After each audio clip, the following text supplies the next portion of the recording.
Hello friends, स्वागत है आपका अपने यूट्यूब चैनल बिंदास पढ़ पे। तो दोस्तों, आज अपन पढ़ने जा रहे हैं अपनी जनरल साइंस में फिजिक्स का एक नया टॉपिक वर्क पावर एनर्जी। तो इससे पहले मैंने आपको फिजिक्स के 3 टॉपिक पढ़ा दिए हैं, जिनका नाम है यूनिट एंड डायमेंशन, सेकंड था मोशन, थर्ड था फोर्स एंड फोर्स के लॉ। तो वो भी आप देख लेना। तो आज अपन चलते हैं आज के अपने टॉपिक के ऊपर। तो आज के अपने टॉपिक का नाम वर्क एनर्जी एंड पावर, ठीक है, वर्क पावर एनर्जी। तो इसके अंदर अपन सबसे पहले पढ़ेंगे वर्क, उसके बाद में देखेंगे एनर्जी और सबके लास्ट में देखेंगे पावर। तो शुरू करते हैं वर्क से। वर्क होता है अपना कार्य। तो कार्य क्या होता है बेसिकली? तो फिजिक्स की भाषा में कार्य होता है कि मतलब देखो, समझाता हूँ आपको। ये कोई ब्लॉक है अपना, इसको मैंने फोर्स लगाया कोई भी, ठीक है, ये फोर्स की डायरेक्शन है, ठीक है, फोर्स इस साइड में लगाया। तो ये ब्लॉक मतलब ब्लॉक का डिस्प्लेसमेंट हो गया, एस डिस्प्लेसमेंट हो गया, और ब्लॉक अब यहाँ पे आ गया। तो जो ये प्रोसेस हुआ उसको अपन क्या बोलते हैं? वर्क बोलते हैं। कि अपन मतलब किसी वस्तु के ऊपर फोर्स लगाएं और वो डिस्प्लेस हो जाए, मतलब अपनी पोजीशन चेंज कर ले, तो अपन उसको क्या बोलते हैं? वर्क बोलते हैं। तो वर्क का फॉर्मूला हो जाएगा अपना work is equal to force into displacement. लेकिन ये फॉर्मूला कब अप्लाई होगा? जब वर्क की और डिस्प्लेसमेंट की डायरेक्शन सेम हो। तो यहाँ पे अपने वर्क भी ये फोर्स और डिस्प्लेसमेंट की डायरेक्शन सेम हो, तो फोर्स भी इसी साइड में लग रहा है और अपना डिस्प्लेसमेंट भी इसी साइड में है। तो इन दोनों के बीच में एंगल कितना है? अपना 0 डिग्री है, ठीक है, दोनों सेम साइड में हैं। तो डिस्प्लेसमेंट भी साइड है और फोर्स भी साइड लगा है। तो अपना वर्क का फॉर्मूला हो जाएगा फोर्स इंटू डिस्प्लेसमेंट, ठीक है। तो ये आगे मैंने लिख रखा है, ये कब यूज होगा? When direction of force and displacement are same, जब ये फोर्स की और डिस्प्लेसमेंट की दिशा सेम हो, ठीक है, डायरेक्शन सेम हो। अब देखते हैं इसकी ऐसे यूनिट देख लेते हैं। तो वर्क क्या होता है? Force into displacement. तो फोर्स की ऐसे यूनिट होती है न्यूटन, और अपना डिस्प्लेसमेंट की होती है मीटर। तो इसको अपन क्या बोलते हैं? जूल बोलते हैं। तो अपनी वर्क की ऐसे यूनिट क्या हो जाएगी? जूल, ठीक है। तो अब अपन बात कर लेते हैं सीजीएस यूनिट, देख लेते हैं वर्क की सीजीएस यूनिट क्या होती है। तो मैंने आपको बताया था इससे पिछले वाले टॉपिक में कि मतलब फोर्स की जो सीजीएस यूनिट होती है वो डायन होती है, और अपनी डिस्टेंस की सेंटीमीटर होती है, ठीक है। तो ये अपनी क्या बन जाएगी? अर्ग बन जाएगी, ठीक है। तो अपने वर्क की सीजीएस यूनिट क्या होगी? अर्ग होगी, ठीक है। तो अपन देख लेते हैं, अभी रिलेशन देख लेते हैं जूल और अर्ग के बीच में क्या रिलेशन है। तो चलो दोस्तों देखते हैं। तो मैंने बताया था एक डायन इक्वल टू कितना होता है? 10 की पावर -5 न्यूटन होता है एक डायन के इक्वल। ये मैंने सब आपको इससे पीछे वाले टॉपिक में पढ़ाया है, तो काफ़ी अच्छे से समझाए। तो वीडियो आप पक्का देखना, आपको अच्छे से पूरा टॉपिक समझ में आ जाएगा, वो भी और ये भी। तो सेंटीमीटर, 1 मीटर में कितने सेंटीमीटर होते हैं? 10 की पावर -2 मीटर, ठीक है। तो इनको अपन ने कन्वर्ट कर लिया। तो ये किसके इक्वल है? अर्ग के इक्वल है। तो ये 10 की पावर -7 जूल इक्वल टू 1 अर्ग। तो 1 जूल में कितने अर्ग होंगे? 10 की पावर 7 अर्ग होंगे। तो 1 जूल में कितने अर्ग होंगे? 1 जूल में होंगे 10 की पावर 7 अर्ग होंगे। सबसे पहले अपने क्या किया? डायन। तो ठीक है, एक डायन इक्वल टू होता है 10 की पावर -5 न्यूटन, और 1 मीटर में कितने सेंटीमीटर होते हैं? 100 सेंटीमीटर होते हैं। तो इसको अपन लिखेंगे 10 की पावर -2 मीटर हो जाएंगे। तो ये होता है अपना एक अर्ग के इक्वल। तो 10 की पावर -7 जूल इक्वल टू कितना हो जाएगा? 1 अर्ग हो जाएगा। तो अपना इसको उठा के साइड लेंगे, तो 1 जूल बराबर 1 जूल इक्वल टू कितना हो जाएगा? 10 की पावर 7 अर्ग हो जाएगा। तो ये इनके बीच में रिलेशन था, इससे एग्जाम में क्वेश्चन पूछा जाता है, तो इसको याद रखना इंपॉर्टेंट है, ठीक है। अब देखते हैं इसके ऊपर। अब मैंने ऊपर तो आपको बताया है कि फोर्स का फॉर्मूला क्या होता है, फोर्स ये वर्क का फॉर्मूला क्या होता है? फोर्स इंटू डिस्प्लेसमेंट होता है। ये कब होता है? जब ये फोर्स और ये डिस्प्लेसमेंट की डायरेक्शन सेम हो। अब अपन देखेंगे अगर फोर्स और डिस्प्लेसमेंट की डायरेक्शन अलग अलग हो तो फॉर्मूला क्या होगा। तो देखते हैं दोस्तों। तो अपना अब देखते हैं, ये अपना कोई ब्लॉक है, ठीक है। तो अपन बात करते हैं इसके ऊपर। मैंने इसके ऊपर फोर्स इस डायरेक्शन में लगाया ऊपर से, ठीक है, और डिस्प्लेसमेंट इस डायरेक्शन में हुआ, ठीक है। तब आपका फॉर्मूला क्या होगा? क्या मैंने फोर्स ऊपर की साइड लगाया, इस डायरेक्शन में लगाया फोर्स, और डिस्प्लेसमेंट कौन सी डायरेक्शन में हो? इस डायरेक्शन में हुआ। तब वर्क का फॉर्मूला क्या होगा? तो मैंने आपको वर्क का फॉर्मूला बताया था फोर्स इंटू डिस्प्लेसमेंट। तो अपना क्या है? फोर्स इंटू डिस्प्लेसमेंट, और इनके बीच में जो एंगल बनेगा ना, ये एंगल थीटा मान लिया, तो ये क्या हो जाएगा? तो अब फाइनली वर्क का फॉर्मूला निकल के आ जाता है 4 into displacement into cos theta. तो वर्क का फॉर्मूला हो जाता है FS कोस थीटा। ये कोस थीटा क्या है कि डिस्प्लेसमेंट और फोर्स के डायरेक्शन के बीच में कितना एंगल बन रहा है, वो अपना है क्या? कोस थीटा, ठीक है। अब देखते हैं आगे अपने। तो वर्क ये अपना कोस्ट, अब तो वर्क देखते हैं, वर्क पॉजिटिव भी हो सकता है, नेगेटिव भी हो सकता है और जीरो भी हो सकता है। कैसे? जैसे अपने कोष्टक की वैल्यू पुट करेंगे वैसे वैसे अपना वर्क या तो पॉजिटिव होगा या नेगेटिव होगा या जीरो होगा। तो अपन इसको एक एग्जाम्पल से समझते हैं, तो देखते हैं आगे। तो चलो देखते हैं। अपना एक एग्जाम्पल है, मैंने एक क्वेश्चन ले रखा है। ये कोई अपना क्या है, एक ब्लॉक है जिसका मास कितना है 10 kg है। मैंने इसके ऊपर 600 न्यूटन का फोर्स लगाया इस डायरेक्शन में, तो ये कितना डिस्प्लेसमेंट हो गया, इसका डिस्प्लेसमेंट 4 मीटर हो गया। ठीक है, तो अपन देखते हैं अभी कि इसका अपन सब क्वेश्चन देखते हैं। सबसे पहले कि इसने 600 न्यूटन द्वारा कितना वर्क किया और वर्क डन बाई इसके वेट के द्वारा कितना वर्क हुआ और फ्रिक्शन के द्वारा कितना वर्क किया गया। तो देखते हैं दोस्तों, सबसे पहले अपन इसका फोर्स फाइंड कर लेते हैं कि मतलब अपना वेट ने भी कुछ फोर्स तो किया लगाया होगा। और मैंने आपको ये इस टॉपिक में, मोशन वाले टॉपिक में पढ़ाया था कि कोई भी चीज़ ये अपनी मतलब अपने सरफेस के ऊपर एक फोर्स लगाती है जिसको अपन क्या बोलते हैं, mg बोलते हैं। जहाँ पे g होता है ये ग्रेविटेशनल कांस्टेंट है जिसकी वैल्यू होती है बेसिकली 9.8 होती है, लेकिन अपन कैलकुलेशन इजी करने के लिए इसको 10 लेते हैं। तो इसका मास कितना था 10 kg और अपना फोर्स कितना लगा 10 न्यूटन। तो टोटल फोर्स कितना हो जाएगा 100 न्यूटन। तो ये जो बॉल, ये जो भी ये मास है, ब्लॉक है, ये अपनी सरफेस के ऊपर कितना फोर्स लगाएगा 100 न्यूटन लगाएगा। तो चलो दोस्तों अब देखते हैं आगे। सबसे पहले देख लेते हैं पहला क्वेश्चन क्या है अपना, 600 न्यूटन द्वारा किया गया वर्क कि 600 न्यूटन द्वारा कितना वर्क किया गया। तो अपन सबसे पहले फॉर्मूला लगा देते हैं। फॉर्मूला क्या होता है एफ एस कोस थीटा, जहाँ पे एफ क्या है फोर्स और एस क्या है अपना डिस्प्लेसमेंट और कोस थीटा एंगल है दोनों के बीच में।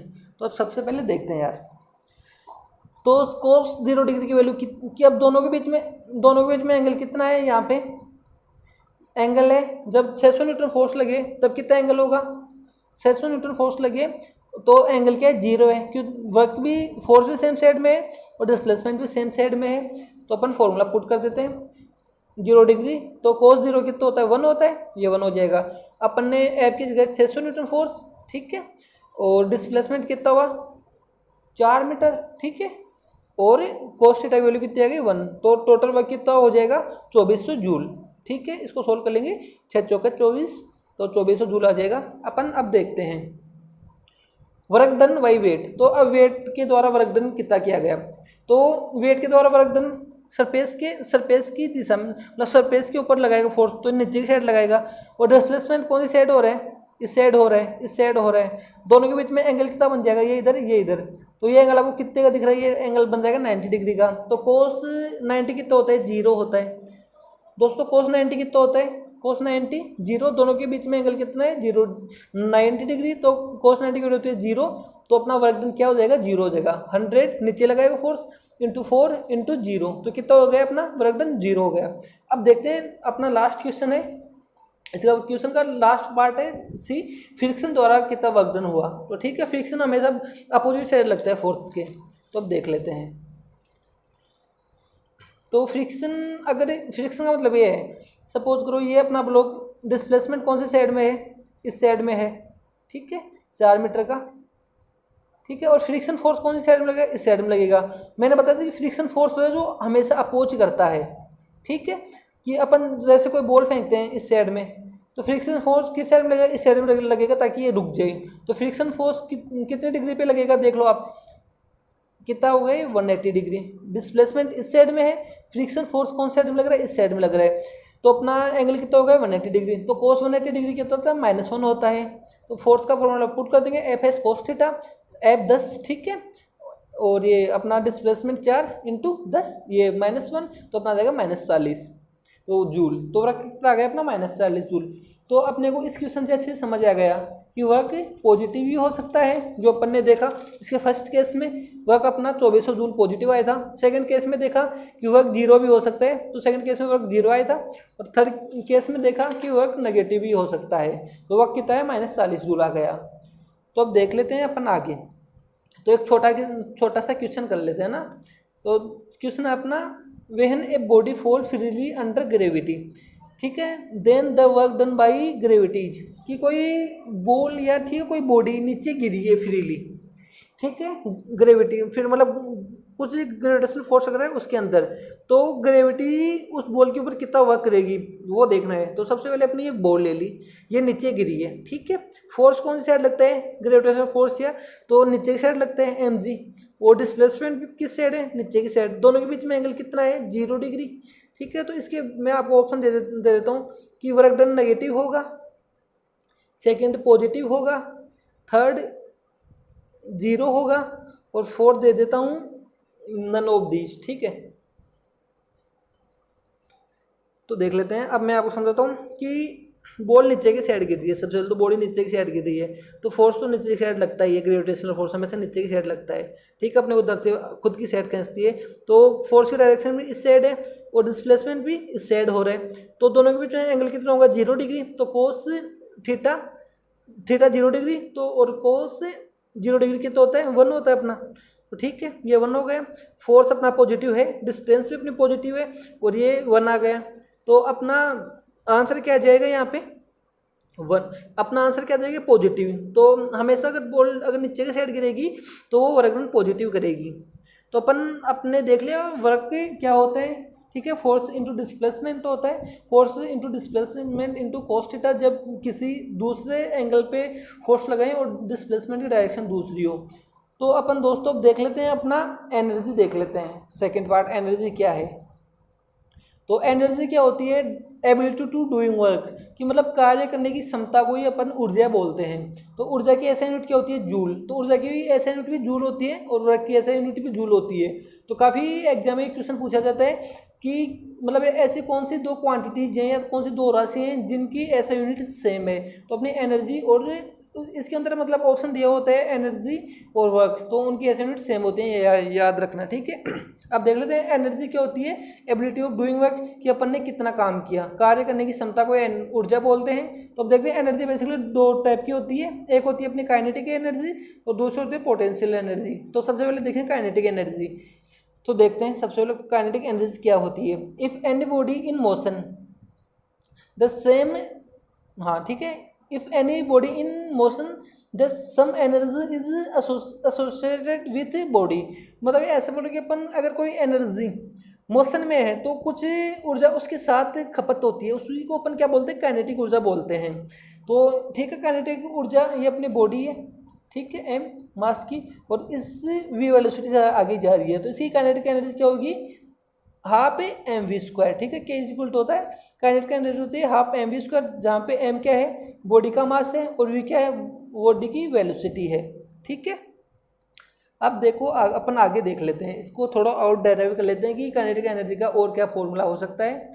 तो दोस्तों मैंने आपको बताया संवेग क्या होता है M into V, mass into velocity, ठीक है। अब देखते हैं, अब ये मैंने आपको इससे पीछे वाले टॉपिक को पढ़ाया था, तो आप देख लेना वो वीडियो, आपको काफ़ी अच्छे से समझ आ जाएगा, ठीक है। अपना संवेग इसको बोलते हैं मोमेंटम, मोमेंटम क्या होता है एम इंटू वी होता है। तो kinetic energy is equal to half M, मैंने एम का स्क्वायर मतलब एम को ऊपर नीचे मल्टीप्लाई कर दिया इससे इस इक्वेशन में, ठीक है, एक एम ऊपर मल्टीप्लाई किया एक एम नीचे मल्टीप्लाई किया, तो ये कर जाएंगे कोई प्रॉब्लम नहीं है। तो ऊपर क्या है तो क्या हो जाएगा, मैंने इससे एम को मल्टीप्लाई किया तो क्या हो जाएगा एम स्क्वायर वी स्क्वायर और नीचे एम है अपना।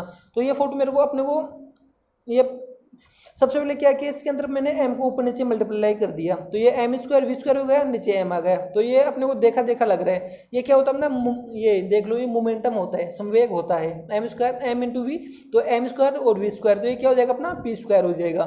तो काइनेटिक एनर्जी का एक फॉर्मूला और होता है, वो क्या होता है काइनेटिक एनर्जी है पी स्क्वायर अपॉन 2m, तो ये एक दूसरा फॉर्मूला है काइनेटिक एनर्जी का।